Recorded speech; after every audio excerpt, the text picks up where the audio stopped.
Good morning, welcome. Thanks for tuning in to Kehilat Shari Torah's daily review of Maimonides' 613 Mitzvot, to the Sefer HaMitzvahs, for Wednesday, August 25th.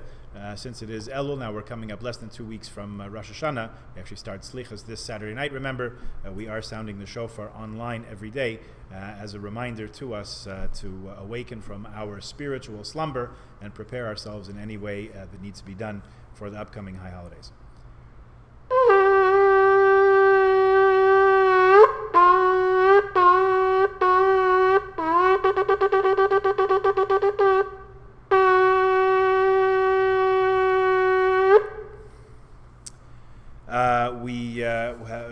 Shifting gears a little bit now, and we're talking about the various punishments that the Beit Din or the Sanhedrin, the Jewish court or Supreme Court, is allowed to exact for violations of certain mitzvot of the Torah, certain Torah mitzvahs. So the first one of those discussed in Tractate Makos, has to do with public flogging. Now, obviously not something that we do nowadays in the absence of a Sanhedrin, but flogging, public whipping of transgressors for certain commandments is discussed that's actually the topic of Tractate Makot, of Tractate Makos, has to deal with those whose transgression is not so severe as to warrant capital punishment. However, this is the punishment that's exacted upon them. And the next mitzvah, positive mitzvah 225, is the law of manslaughter, an accidental murder. In other words, in the course of regular events, without intention, without warning, without witnesses, and so on, a person becomes responsible for the death of another. That person is not culpable for punishment. There was no intention, there were no witnesses, and so on. However, their actions have, however accidental, result in the death of another person. So we have the mitzvah of an Ir Miklat, a city of refuge, actually various cities of refuge. The Torah describes a number that were to be designated when the Jewish people crossed over into the land of Israel, and more that will be established in the Messianic era. Interestingly enough, it's a whole conversation unto itself, where a person is exempt from reprisals, from being killed by the family of the person who was killed.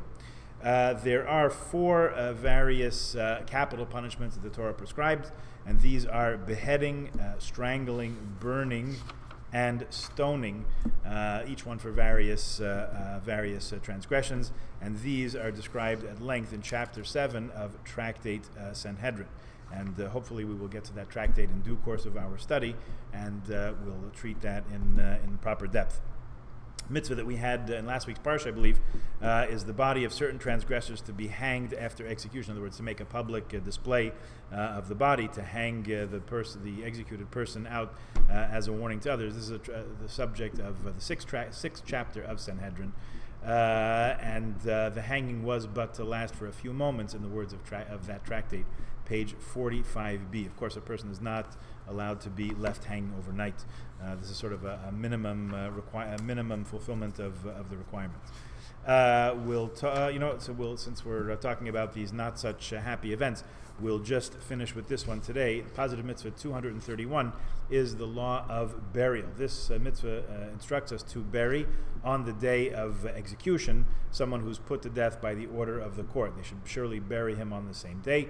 And this actually is the same law as binding on all other dead. Every Jew should be buried on the day of their death, if at all possible. Sometimes we wait an extra day, in extenuating circumstances 2 days, but we do try to bury as quickly as possible. Also a topic in Tractate Sanhedrin. The note here says that under rabbinic law, the community as a whole is under obligation to attend to the burial and other duties that arise in connection with the passing of any Jew. For this reason, and to avoid disrupting communal life, special societies, the Chevra Kadisha, are formed which take upon themselves, on behalf of the community, these sacred obligations. Most communities, probably that you know of, do have such a society established to ensure the proper and dignified burial of our dead. Okay, we'll leave it there today. Please join us again tomorrow, and have a good day.